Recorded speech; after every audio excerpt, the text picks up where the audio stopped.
ఇప్పుడు కూడా జరుగుతూనే ఉన్నాయి. డెఫినెట్గా అడుగుతాం. కానీ ఇప్పుడు కూడా మీ ఫోన్ నా ఫోన్ సేఫ్ అని మీరు అనుకుంటున్నారా? దుర్మార్గులు ఎన్ని చేస్తున్నారో అన్ని చేస్తున్నారు. మనం అందరం ఎంత భయంగా బతుకుతున్నాం ఇక్కడ ఈ స్టేట్లో.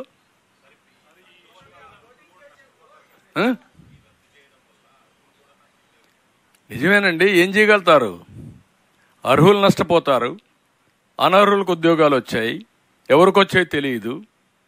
అలాంటప్పుడు ఇప్పుడు జరిగేది ఏంటి? కాదు అంటే దుర్మార్గులకు మనం పట్టం కట్టేట అవుతుంది, వీళ్ళ ఆటలు సాగించేట అవుతుంది. నేనేమంటానంటే దీనికి పరిష్కార మార్గం ఏంటి? ఒకటే కదా.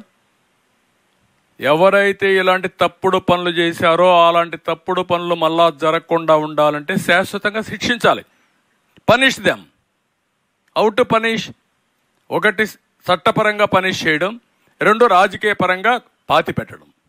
మామూలుగా పాతి పెట్టడం కాదు, పాతి పెట్టి కాంక్రీట్ వేసి మళ్ళీ బయట రాకుండా చేయాల్సిన బాధ్యత ప్రతి ఒక్కరి పైన ఉంది. ఏదో నా వరకు నేనేదో పదవి కోసమో పవన్ కళ్యాణ్ కోసమో బీజేపీ కోసమో మేము అడగడం లేదు.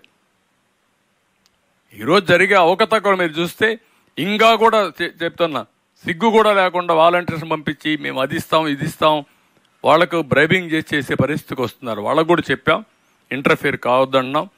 ఈరోజు రేపు ఎలక్షన్ నోటిఫికేషన్ వస్తుంది, అక్కడికైనా వీళ్ళ ఆగడాలన్నీ ఆగుతాయని చెప్పి అనుకుంటున్నాం.